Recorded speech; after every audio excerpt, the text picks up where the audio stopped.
Et après nous avoir enseigné, tu es mort et ressuscité. Amen. Tu es assis à la droite de Dieu le Père. Amen. Merci pour ce dimanche de Pâques. Amen. Merci pour ta grâce. Amen. Merci pour tes faveurs imméritées. Amen. Merci pour tout. Amen. Au nom de Jésus, j'ai prié. Amen. Amen.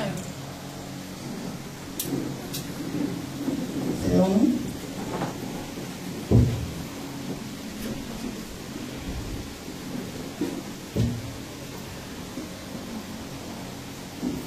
Alléluia. Amen. Qui est content?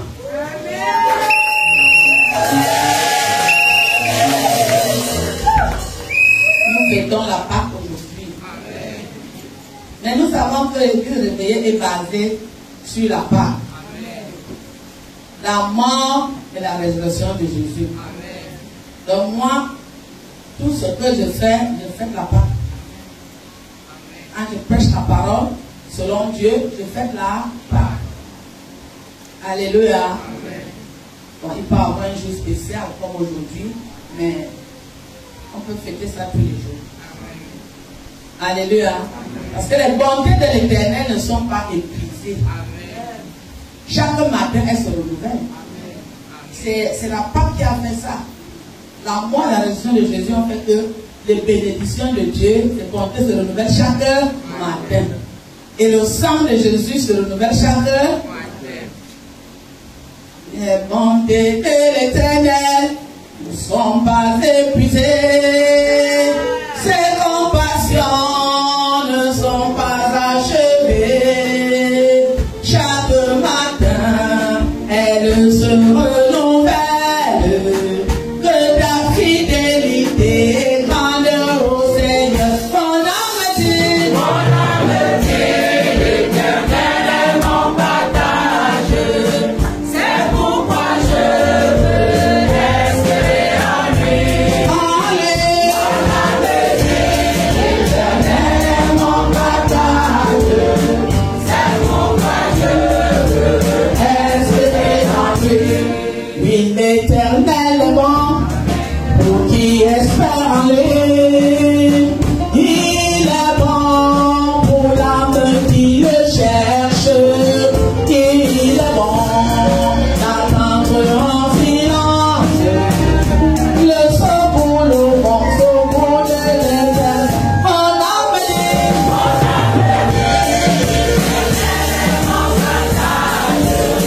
C'est pourquoi je veux rester en lui. Alléluia.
Alléluia. Mais nous ne sommes pas là aujourd'hui. On a seulement chanté un nos refrain pour dire que l'Éternel est notre partage. Amen. Et nous espérons parce qu'il nous a sauvés. Amen. Et ses bontés se renouvellent chaque matin. Donc nous pouvons saisir la grâce de Dieu chaque matin. Amen. Matthieu 24, versets 12 à 14. Ça, c'est l'intégralité de notre verset du thème de l'année. C'était 12 à 14. On est beaucoup resté sur 12, mais maintenant on va descendre. Matthieu chapitre 24, versets 12 à 14. 12. Et parce que l'iniquité te sera accrue, la charité du plus grand nombre se refroidira. 13. Et celui qui persévérera jusqu'à la fin sera sauvé. 14. Cette bonne nouvelle du royaume sera prêchée dans le monde entier pour servir de témoignage à toutes les nations. Alors viendra la fin. Voilà. Le thème de la persévérance dans la foi en Jésus-Christ. Nous sommes déjà à la 40e prédication. 14e prédication. Partie 2. C'est ça, non? Matthieu 24, verset 12 à 14. C'est tout de ça que Dieu nous avait donné. On est beaucoup resté, on a beaucoup stagné sur le verset 12, le premier verset. Parce qu'il y avait beaucoup de choses à dire. Alléluia. Ce n'est même pas fini, mais je me suis dit, bon, il faut qu'on descende un peu.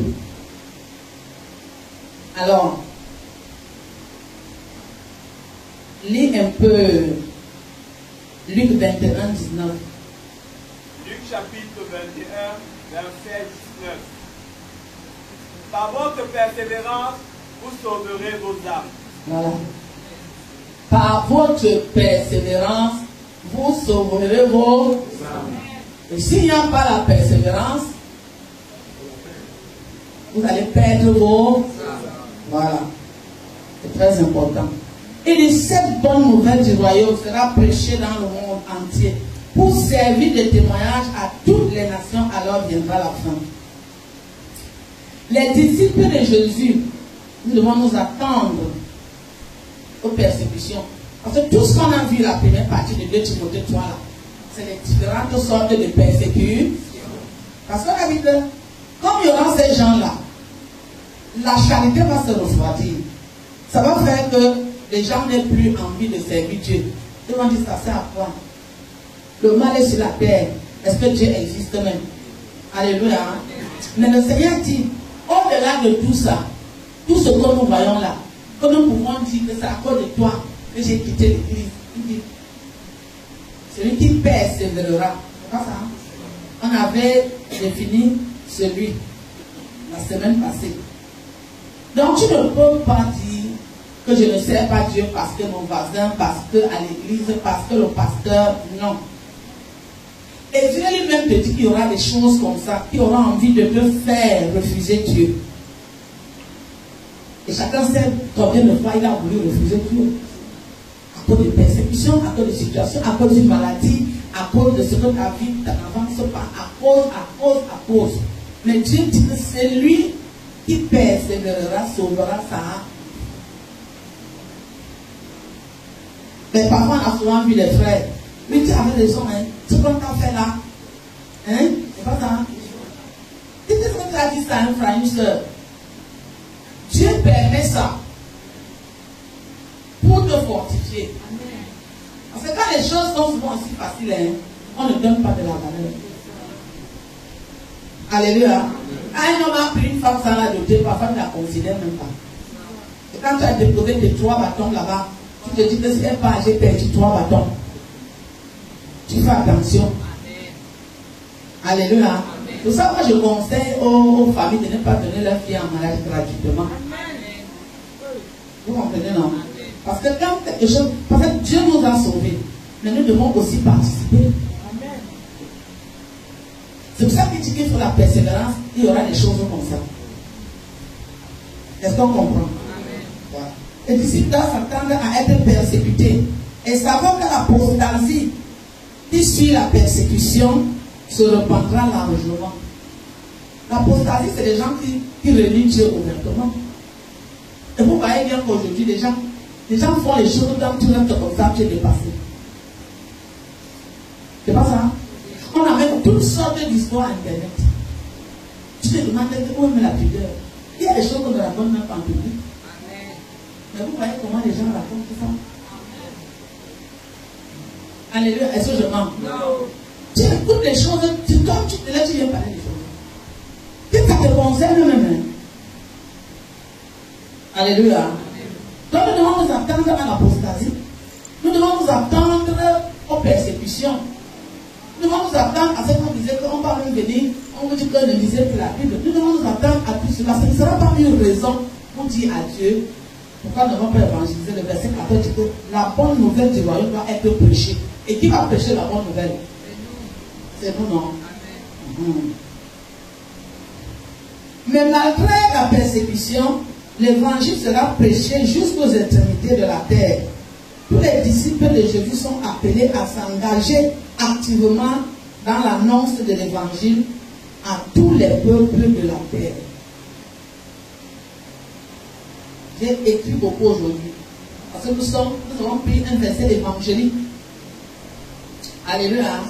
L'évangélisation ne se fait pas comme quand on prêche pour entrer en profondeur. Non. Quand tu fais l'évangélisation, il faut que tu écrives, que ça soit un peu comme la littérature. Vous avez compris maintenant, non? On va prendre les scènes dans le ministère après. Tous les disciples de Jésus sont appelés à s'engager activement dans l'annonce de l'évangile à tous les peuples de la terre. L'Église doit assumer son rôle d'église missionnaire. Vous avez compris maintenant, non? L'Église assume son rôle. Nous sommes église missionnaire. Il n'y a aucune église qui doit rester là. Non. Dieu a fait que tu évangélises. Là, tu formes, comme lui-même il a formé, non? Et il est parti. Et il a laissé la formation. Les disciples aussi continuent de former. Ainsi de suite. Donc, quelles que soient les situations que nous vivons, l'évangile ne doit pas s'arrêter. Nous devons prêcher d'une manière ou d'une autre. Alléluia. On peut prêcher, avant on marchait dans les quartiers. Maintenant, nous avons des réseaux, des téléphones. Est-ce que vous comprenez? Alors, l'Église a donc cette mission de prêcher l'évangile dans toute la terre. Nous avons la grâce qu'aujourd'hui, on peut parler à travers nos téléphones dans toute la. Alors, qu'est-ce que l'Église fait? L'Église, les leaders préparent des messages. Alléluia, mettent en ligne. C'est pas ça? Alors, toi qui es disciple qui doit évangéliser, tu as un répertoire. Est-ce que vous voyez? Tu envoies ça là-bas. Et puis, ceux qui sont réceptifs, tu fais le suivi. On a gagné plusieurs personnes comme ça à Christ. Moi, il y a beaucoup de personnes qui ne sont pas venues ici. Elles ont commencé à aller à l'église là où elles sont. Plusieurs personnes. Le tout n'est pas de venir seulement ici. On dit extrémité de la terre. Alors, tu œuvres aussi parce que tu es un évangéliste. Même si tu n'as pas le don. Ouais, non. Mais tu es un enfant de Dieu. Tu peux dire ce que Dieu a fait pour toi. Tu peux dire à quelqu'un ce que tu connais. Comme tu peux aussi prendre le message et tu partages. Et quand tu partages, tu partages parce que tu fais le suivi. Pour ceux qui sont réceptifs, il y a ceux qui répondent, il y a ceux qui ne répondent pas. Alléluia. Moi, j'ai souvent beaucoup de questions. Beaucoup de questions. Et je réponds et les gens sont contents. Et il y a beaucoup de personnes qui ont changé leur façon de voir. Ils ont changé leur façon de servir le Seigneur. Alléluia. C'est ça que Dieu dit ici. Même si le mal augmente n'importe comment, nous devons faire notre travail. C'est pour ça que nous devons préparer l'église. Vous avez compris maintenant, non? Mais si possible, envoyer même des ouvriers dans d'autres pays. Il y a des missionnaires du monde. Alléluia. Ne pas se contenter seulement d'être une église assistée. Ça, c'est une église assistée. Parce que nous venons vous prêcher et puis vous rentrez. Mais vous pouvez aussi devenir des missionnaires. Là-bas, tu ne seras pas assisté. Mais tu vas utiliser ce que tu connaissais déjà et Dieu sera là pour te guider. C'est pour ça que vous voyez des missionnaires. Est-ce que vous avez compris maintenant? Donc, notre rôle, ce n'est pas de vous parler dans l'église, non. Notre rôle, c'est de vous former. Et que vous aussi, vous évangélisez. Donc, quand tu es dans la maison de Dieu, tu n'as même pas tenu un enfant dans la main. C'est un problème. Alléluia. Oui, c'est un problème. Parce que nous allons voir le livre de Jean. Le livre de Jean, c'est le livre du salut. Quand tu viens de moi, quand je vais t'évangéliser, je prends le livre de Jean. c'est Jean qui a eu la révélation du salut. La plus grande révélation du salut, c'est Jean. Et c'est Jean qui peut te dire exactement ce que Dieu pense du salut. Alléluia. Quand nous parlons du salut et nous parlons de l'évangélisation, nous allons entrer dans le livre de Jean. Jean 15, verset, tu commences au verset 1. On va suivre. Jean chapitre 15, verset 1. Je suis le vrai cep et mon père est le vigneron. 2. Tout sarment qui est en moi et qui ne porte pas de fruit, il le retranche. Et tout sarment qui porte du fruit, il les monte afin qu'il porte encore plus de fruits. 3. Déjà vous êtes purs à cause de la parole que je vous ai annoncée. 4. Demeurez en moi et je demeurerai en vous. Comme le sarment ne peut de lui-même porter du fruit, s'il ne demeure attaché au cep, ainsi vous ne le pouvez non plus. Tu veux bien la lecture, hein? Si vous ne demeurez en moi. 5. Je suis le cep, vous êtes les sarments. Celui qui demeure en moi et en qui je demeure porte beaucoup de fruits, car sans moi vous ne pouvez rien faire. Arrête-toi d'abord là. Jésus dit que moi, je suis le vrai cep. Le vrai. Ça veut dire que il peut y avoir d'autres cep. C'est ça? Mais moi, Jésus, je suis le vrai. Jésus, c'est qui? C'est la parole de Dieu. Alléluia. Il dit, mon père est le vigneron. Ça veut dire que son père est le propriétaire du champ. C'est pas ça? Lui, il est le vrai, c'est l'arbre. Et c'est son père qui a le champ. Et nous, nous sommes les sarments, les branches. Il a pris un peu l'exemple de l'agriculture. Parce que c'est lui qui a créé. Donc il connaît comment ça se passe. On peut prendre des exemples sur tout, comme on va essayer de prendre sur l'informatique, sur ceci. Alléluia. Je suis le vrai cep. Alors qu'est-ce qu'il fait ici? Jésus est le vrai cep. Son père est le vigneron et les disciples sont les sarments. Nous prenons le rôle premier que Jésus joue. Le rôle premier. Il dit que quoi? Tout sarment qui est en moi, il ne porte pas de fruit, je le retranche. Le premier rôle, la première chose que Jésus dit, que si tu es en moi, tu ne portes pas de fruit, je te retranche. Dieu ne veut pas les gens qui ne portent pas de fruit. Pourtant, quand tu donnes ta vie à Jésus, il estime ton nom, non? Il te prend, il te colle là. Parce qu'on est sur l'arbre maintenant. Il fait de toi une branche sur son arbre. C'est pas ça. Mais le salut n'a pas seulement une partie. Le salut a deux parties. Est-ce qu'on comprend que je vais dire aujourd'hui? Le salut a deux parties. Ça, je suis dans le message d'évangile. Vous prêchez le salut aux gens. Alléluia. Mais il y a une deuxième partie qui dit, allez, faites de toutes les nations des... Bon, si tu veux Timothée, tu peux lire. Matthieu 28, 19 à 20. Matthieu chapitre 28, verset 19 à 20. Ça, c'est le grand mandat. N'est-ce pas? Voilà. Allez, faites de toutes les nations des disciples. Faites de toutes les nations des disciples. Les baptisant au nom du Père. Les baptisant au nom du Père, du Fils et du Saint-Esprit. Et enseignez-leur. Et il y a une conjonction. Ce n'est pas fini. Et enseignez-leur à observer tout ce que je vous ai prescrit. Tout ce que je vous ai prescrit. Il y a encore notre conjonction là-bas, non? Il dit que quoi? Et voici. Je suis avec vous. Je suis là. Donc je fais ça avec vous. Je suis là. Ce n'est pas seulement vous. Il a mis des conjonctions pour lier depuis le début. Je suis là. C'est moi l'habitude. Je siffle les corneilles, les cartons jaunes, les cartons rouges, les pénalties. Ouais, non. Les hors-jeux, voilà. Ouais, non. C'est ça qu'il est en train de dire. Parce que vous devez savoir quand tu cours. Ouais, non. Alors, la première partie, les gens restent là. Mais, quand tu te baptises, Dieu est amour. Tu crois, il est amour. Il t'accepte tel que tu es. Mais, pour que tu changes. Il dit, apprenez-le à observer. Science d'observation. Ça veut dire que pas à pas. Ce n'est pas facultatif. Et la parole que tu prêches, c'est celle que Jésus t'a prescrite. Ce n'est pas parce que tu es pasteur que tu vas venir faire ce que tu fais. Tu fais. Alléluia.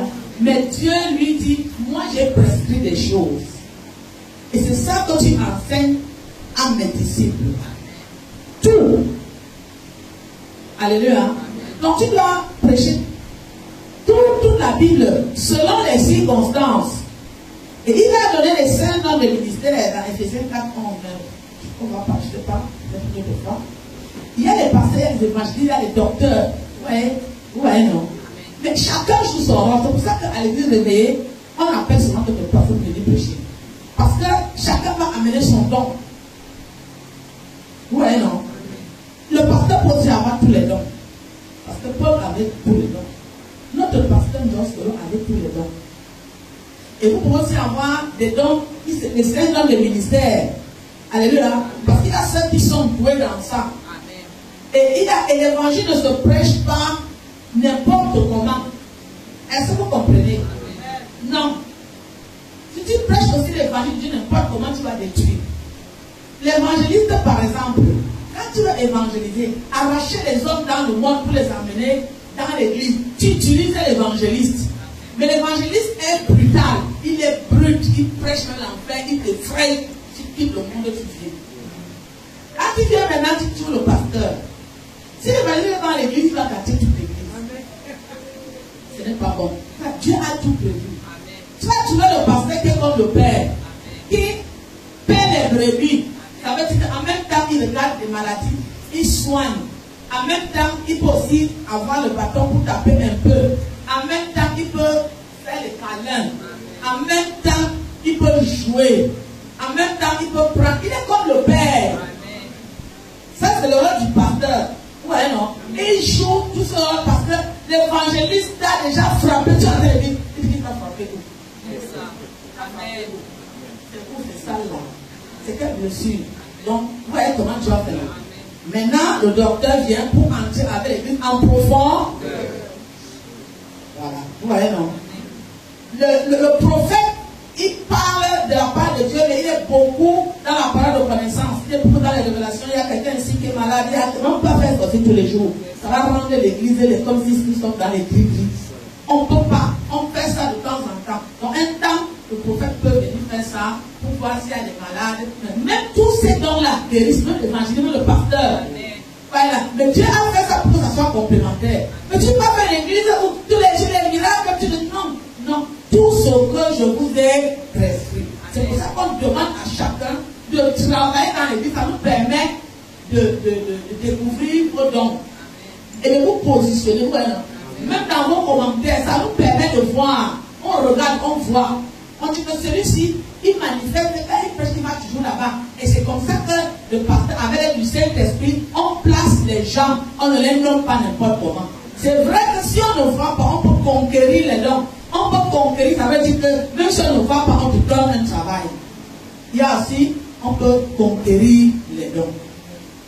Vous avez donc vu maintenant, non? Ce n'est pas chaque jour que tu vas frapper. Maintenant, quand il y a une circonstance, comme nous sommes là maintenant, le siècle présent, on entre maintenant, le disciple devient un combattant. Quand tu t'entraînes là pour aller en guerre aux autres, ce n'est pas le chocolat. On te fait sauter les murs de 20 mètres. Tu quittes là-bas, tu tombes au sol, tu te tiens debout. Ce n'est plus le militaire qui marchait ici, qui faisait le mapécissé en ville. Tu es le ministère qui va aller, le militaire qui va aller en guerre.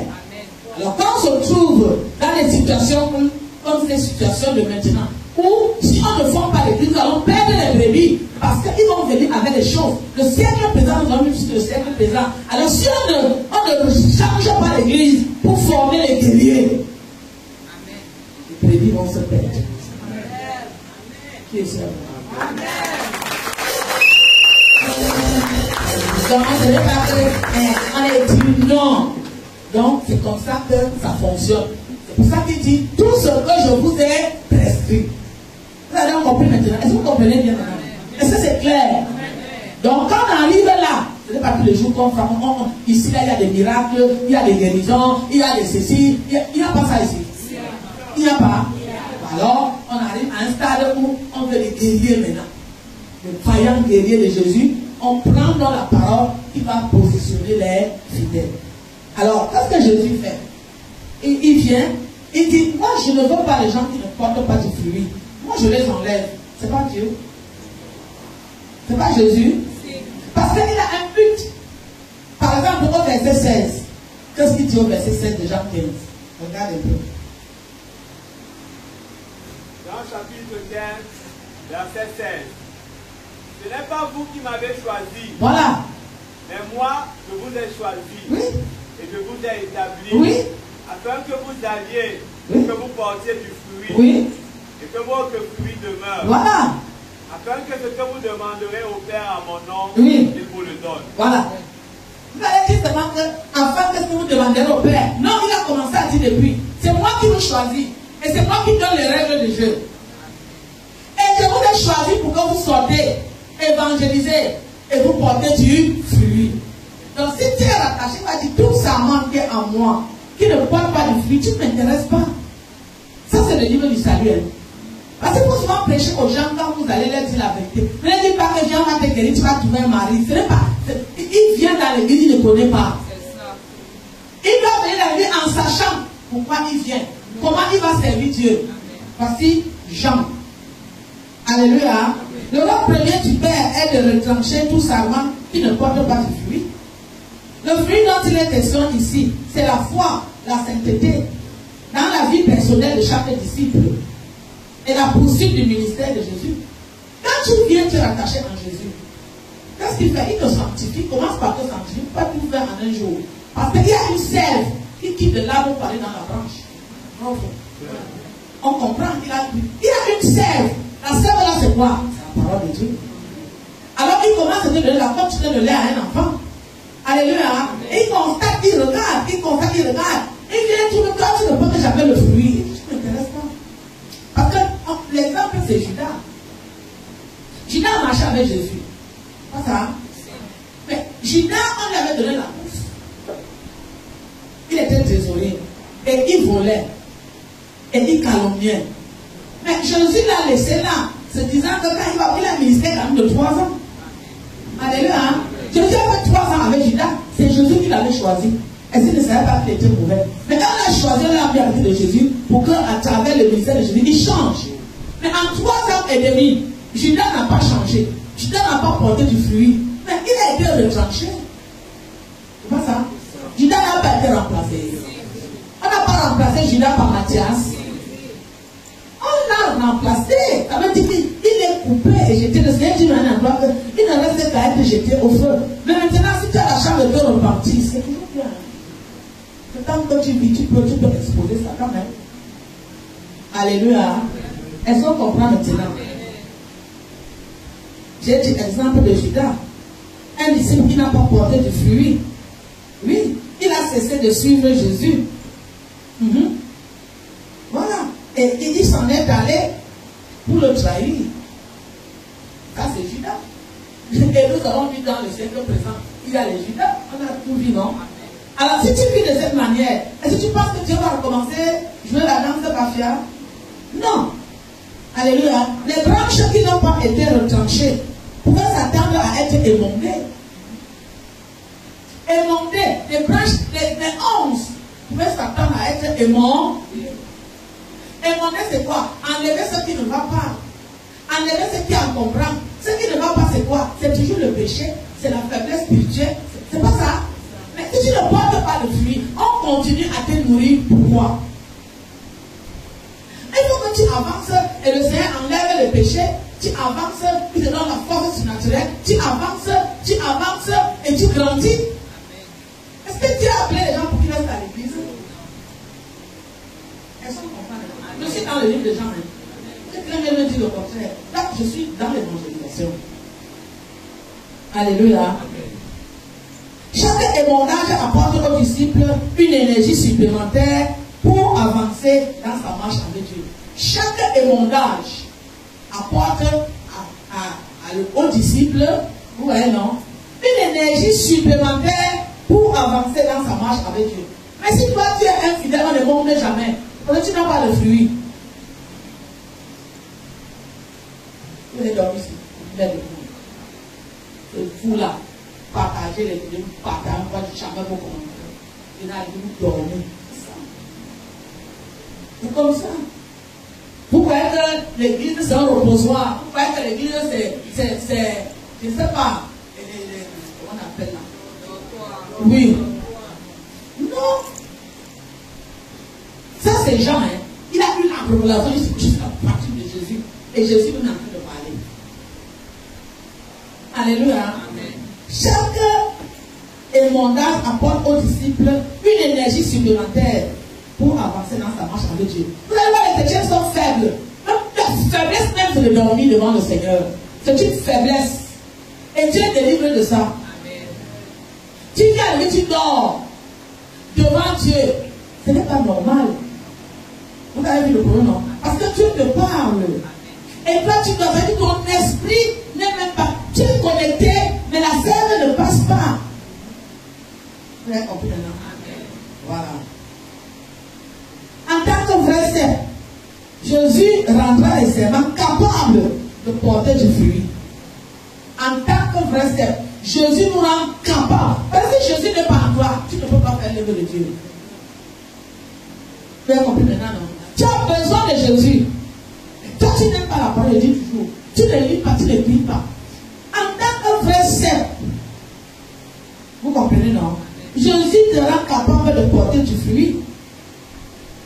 Alléluia. Il utilise une image empruntée au monde agricole, à savoir une branche qui n'est pas attachée à une plante ne tirera pas de la sève et ne donnera non plus de fruits. Alléluia. Oui. Et Jésus prend ça pour expliquer les choses spirituelles. Est-ce qu'on comprend? Tu vas avancer, hein? Parce que aujourd'hui, je lis. Tu vas avancer. Voilà. L'exhortation demeurée en moi rappelle aux disciples qu'ils doivent prendre l'habitude de puiser leur énergie en Jésus-Christ. Tu puises ton énergie où? Tu viens dans l'église, mais sur la parole de ton énergie, tu puises ça où? Est-ce que vous avez vu comment les autres arbres l'ont monté? Tu puises ça où? Tu puises ton énergie où? Ton énergie, c'est en Dieu. C'est dans sa parole. C'est dans la sève qui te communique. Enseigne à observer. C'est à ça qui va te faire grandir. De ne pas avancer. Demeurer en Jésus va de pair avec le fait que lui-même demeure en ses disciples. Vous avez compris maintenant? Ça va de pair. L'œuvre de Dieu ne se fait pas seul. Mais je vous dis, et si tu n'es pas dans Jésus, tu cours dans le sac. Je vous ai dit ici qu'il y a les bénédictions que Dieu peut te donner. Ça ne te sert à rien. Le Seigneur dit souvent que je mets la bénédiction dans le sac. Et moi, je perce encore le trou en bas du sac. Ce n'est pas dans la Bible. Je te bénis, je perce le trou. Vous allez voir les gens, ils ont l'argent, ils ne font rien avec. Ils n'ont jamais rien fait dans leur vie. Ce n'est pas parce qu'ils n'ont pas eu. Alléluia. Ces paroles de Jésus exhortent les disciples à assumer leur part de responsabilité. Tu as une part. Tu as compris? Tu n'es pas seulement là pour venir t'asseoir ici. On te donne un truc de partager les débuts. Parce que nous, on a déjà fait le message. On te dit que tu subis. On te dit que tu suis les gens dans le monde entier. Tu ne fais rien, tu es en train de faire d'autres choses. Tu puisses ta force. Comme je vous disais, qui garde tes choses, qui protège tes enfants. Vous voyez que si tu ne sers pas le Seigneur, tu es. Alléluia. Mais oui. Quand il fait des miracles, comme on entendait ici à l'adoration, il fait des choses. Alléluia. Quand tu viens, tu crois, Dieu te colle à lui. Il opère déjà les miracles.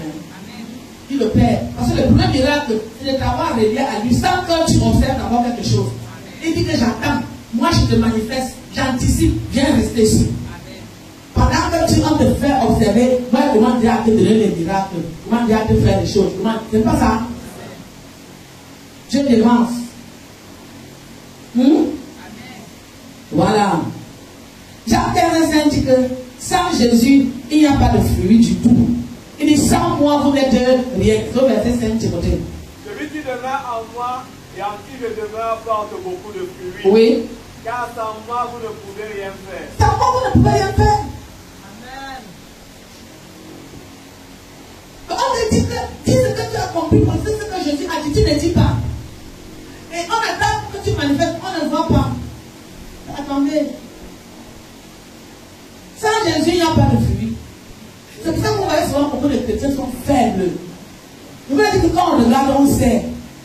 On regarde, on sait celui qui est en Jésus. Mais avec lui, non seulement les disciples portent du fruit, mais ils en portent beaucoup. Parce que quand tu portes un fruit, Dieu vient émonder. Tu portes le, il vient, te rend capable. Et les mondes, je vous l'ai dit, d'enlever tout ce qui est en vous là, tout ce qui est dans le monde, le péché, c'est Dieu qui enlève. Tu ne peux pas enlever le péché sur ton corps. Et tu ne peux pas le péché, c'est Satan. Si toi tu ignores Satan, Satan lui ne t'ignore pas. Quand les péchés, tu m'en fous de Satan, au nom de Jésus, la bouche, comme que tu as vu l'oiseau qui est tombé, quitté où elle est en train de faire son travail, quitté du pôle avant 15e étage, tombé devant elle. L'oiseau est mort. Elle dit, je te tue au nom de Jésus. Un papa sort là-bas avec les chapeaux que vous connaissez. Il dit que ma fille, l'oiseau est mort. Il dit que tu fallait ramasser l'oiseau là. Tu cours avec, tu amènes ici, on le brûle. Le papa de l'oiseau est mort. Est-ce qu'il est mort? Non, je dis le petit. Le papa a repris l'oiseau là pour amener le réveiller et continuer à faire la sorcellerie. Vous avez vu le problème, non? Je ne peux pas te voir, je te laisse. J'ai dit que papa, quel est ton problème avec l'oiseau? Nous sommes en plein bonanjo. Quel est ton problème avec l'oiseau que tu viens ramasser un oiseau qui est tombé devant moi? J'ai piétiné l'oiseau, je t'ai mis dans mon sac. Elle dit qu'il y avait là les gens, elle dit que vous sortez à Canal 2. Vous sortez là-bas. Dieu te rend capable, alléluia, même en route, tu tapes les démons. Parce que c'est Dieu qui a jeté l'oiseau, ce n'est pas toi. Toi, tu as le rôle de tuer complètement l'oiseau et de le brûler. Tu n'as pas fait ta part. Nom de Jésus, nom de Jésus. Les enfants, ils vont me tuer. Comme ça qu'ils sont. Le monde de Bibou là-bas, les filles, vous êtes venus lui. Vous êtes des combattants. Si je te vois, tu ne parles pas. Tu ne parles pas là, on va sortir à la télé. Il va me dire comment je suis à Bonanjo en plein air. L'oiseau tombe, c'est son oiseau. Donc il reste à Bonanjo pour posséder les gens. Et comme tu es passé, tu as l'onction, tu as tiré son pouvoir, c'est tombé. Au lieu que tu piétines ça, tu ramasses ça, tu viens me venir, j'ai plus. Tu restes là-bas pour faire, tu danses le nom de Jésus. Il a plus l'oiseau est parti. Il y a ce que Dieu fait, il y a ce que nous faisons. Vous avez compris? Il y a ce que Dieu fait, il y a ce que nous faisons. C'est un partenariat. Je ne vais pas me raconter les choses là-bas, quitte-moi avec ça. Avec lui, non seulement nous portons beaucoup de fruits. Jésus les a préparés à produire du fruit. Ils seront ceux qui établiront l'église née de Jésus le jour de la Pentecôte, sur le fondement de Jésus-Christ. Il a préparé les disciples, non? Pour qu'à la Pentecôte, l'église a commencé là-bas.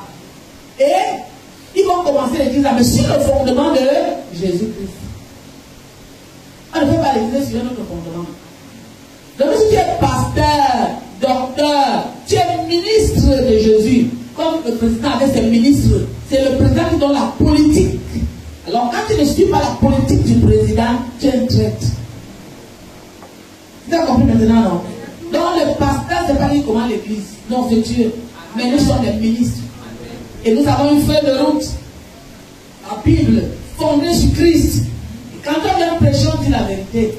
Parce que c'est là que Dieu agit. C'est là que tu deviens fort. Alléluia. Oui. Nous sommes aussi appelés à faire de même. Et si nous ne portons pas de fruits, nous échouons dans notre mission. Si j'ai l'église, j'ai les fidèles comme ça, qui ne travaillent pas pour Dieu, je suis en train d'échouer là. Vous avez compris maintenant? Je suis en train d'échouer. Parce que le ministère ne va pas se reproduire. Vous avez compris? Car vous dites souvent que moi, je n'ai pas à foutre les gens qui viennent faire. Moi, je n'ai même pas besoin du nombre. Je préfère que Dieu sélectionne 10 personnes qui me laissent en avance. Moi, vous, les gens ont rempli l'église, les gens vont partir, les gens vont rester. C'est Dieu qui garde les gens dans son église. Et c'est lui qui peut les faire partir quand il n'est pas satisfait. Vous allez remplir 2000 personnes, qui sont combien? Qui sont 2000, vrai? Hein? Tu peux suivre 2000 personnes, tu n'as pas formé des personnes qui vont les suivre. Alléluia. Moïse a voulu faire ça, tu vas te fatiguer. Il faut former les gens qui vont former les autres. Il ne faut pas former les gens que quand un chrétien vient dire qu'allons nous asseoir au bar, on coupe partez dans le bar pour boire. Arrêtez ça. Au nom de Jésus. Et buveurs de trottoir. Ils se reconnaissent. De plus, nous devons passer au stade de porter du fruit, à porter plus de fruits. Il y a une progression. Est-ce que vous voyez? Au stade de porter, comme je disais, beaucoup de fruits, à celui de porter le fruit qui demeure. C'est étape par étape. Mais quand tu ne portes même pas un, il y a les étapes que Dieu lui a fait, non? Tu portes le fruit, après beaucoup de fruits, après le fruit demeure. Demeurer veut dire quoi? Ça dure, ça reste longtemps, toute une vie. C'est ça qui va te faire persévérer jusqu'à la fin. Donc celui-là, un jour tu es avec Dieu, un jour tu n'es pas avec Dieu, un jour tu es avec Dieu, un jour tu es avant, un jour tu es dans la sanctification, un jour tu tombes au péché. C'était pas le fruit qui demeure. Le fruit qui demeure, c'est déjà que voilà, c'est commencé parce que j'ai grandi. Je m'allais chercher comme la vidéo de la semaine là-bas. Et j'ai un travail, j'ai une mission, j'ai un disciple à sauver les âmes. On a déjà fait le message, on m'a donné. Maintenant, moi aussi je vais partager. Et puis je vais grandir. Parce que les questions qu'on m'a posées, ça me dépasse. Je rentre chez le pasteur. Alléluia. Et si ça ne me dépasse pas, moi je réponds. Et ça forge mon caractère. Et ça me donne la force. Je deviens un disciple de celui qui suit Jésus. Alléluia. Cette progression montre que porter du fruit est un processus et que notre capacité en ce domaine se développe au fur et à mesure qu'on t'enseignera à observer tout ce que Dieu a prescrit. Alléluia. Au fur et à mesure qu'on t'enseigne, tu grandis. Tu ne peux pas dire que tu as Dieu dans l'église. On te dit non, non. Nous sommes dans l'île des gens même. Alléluia. Nous sommes dans le livre de... Quand tu sais déjà la position de ton église, on t'a prêché, on t'a dit. Alléluia. Parce que là où nous sommes là maintenant, nous sommes dans l'évangélisation. Le Seigneur a dit dans notre verset de l'année, l'évangile doit être prêché. Tu prêches l'évangile. Tu dis ton téléphone. Tu dis ton téléphone pour faire quoi? Pour regarder les vidéos. Ton téléphone c'est pour faire quoi? Tu fais les jeux vidéo, tu joues les choses. C'est pour faire quoi? Dieu te parle aujourd'hui. Il te parle. Parce que lui, il retranche les gens. C'est pas moi qui dis. Les gens qui vous disent là, on regarde le salut là. On a retranché Judas. Il est où?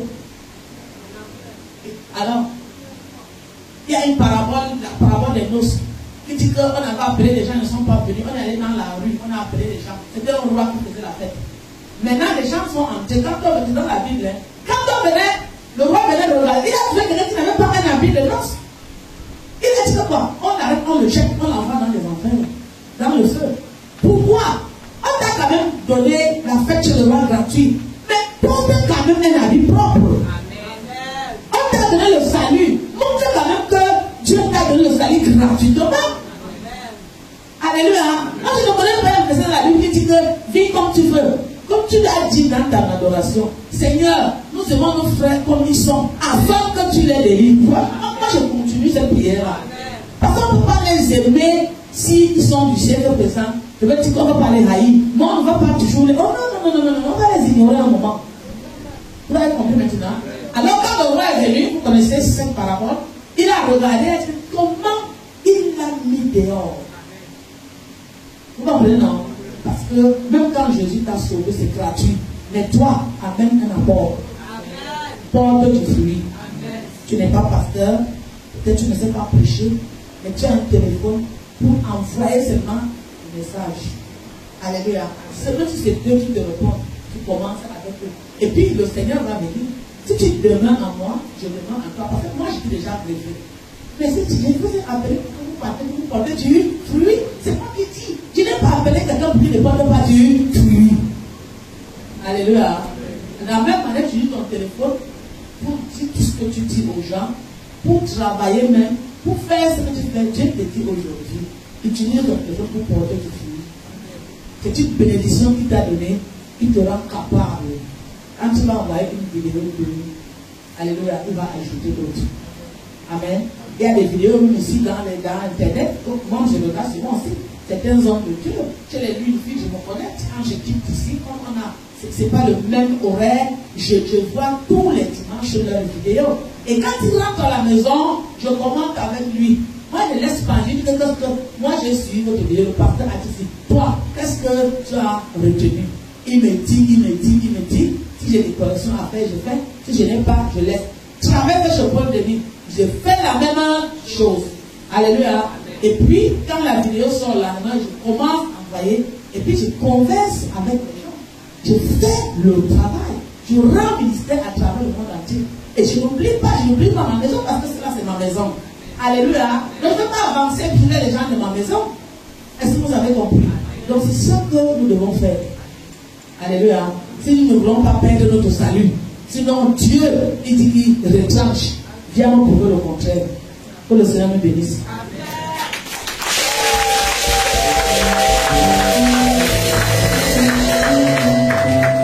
Alléluia. Amen.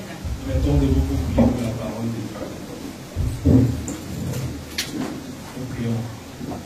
Béni sois-tu Seigneur parce qu'en ce jour, il t'a plu de nous instruire sur le ministère qui nous attend, le devoir que nous avons en tant qu'Église et missionnaire, celui de gagner les âmes à Jésus. Nous dois enseigner, Père, que c'est par notre persévérance que nous sauverons nos âmes. En effet, si nous nous relâchons, Père éternel, mon Dieu, si nous renonçons à combattre sous un quelconque prétexte, nous sommes perdus. Alors, Seigneur, viens fortifier notre homme intérieur afin que aucune persécution, aucune tribulation nous amène à baisser les bras. Éternel, notre Dieu, pour pouvoir tenir ferme, nous avons besoin d'être fortifiés par ta parole. Amen. La raison pour laquelle tu as mis l'accent sur le message qui est adressé à l'Église. Éternel, notre Père, nous te prions afin que ta parole soit prêchée dans toute la vérité, Père, dans cette Église comme elle est faite, Père éternel, mon Dieu, mais également dans tout le monde entier. Amen. Nous te supplions, Seigneur éternel, de nous donner la grâce de comprendre notre responsabilité à nous, celui de porter du fruit. Amen. Mais tu as également dit de porter beaucoup de fruits. Amen. Éternel, notre Père, nous porterons le fruit en parlant de toi. Nous porterons le fruit, Seigneur éternel, notre Dieu, en répandant la parole au travers du monde. Seigneur, tu nous as rendu la tâche facile en nous donnant des téléphones. Père éternel, mon Dieu, au travers des réseaux sociaux. Donne-nous la grâce de saisir cette interpellation. Amen. Et de gagner le monde à Jésus. Amen. Nous te glorifions et te magnifions, Seigneur, parce que nous nourrissons de ta parole, nous deviendrons des chrétiens forts, des chrétiens qui vont gagner le monde et qui vont, Seigneur, faire connaître Jésus jusqu'aux extrémités du monde. Que la gloire te revienne, Seigneur, pour ta servante que tu as utilisée ce matin pour nous instruire par cette bonne parole. Nous te glorifions et te magnifions parce que ce message n'est pas tombé dans les oreilles des sourds, mais plutôt il portera le fruit qui t'honore. Que l'honneur te revienne pour tout. Au nom de Jésus, nous avons prié. Amen. Amen.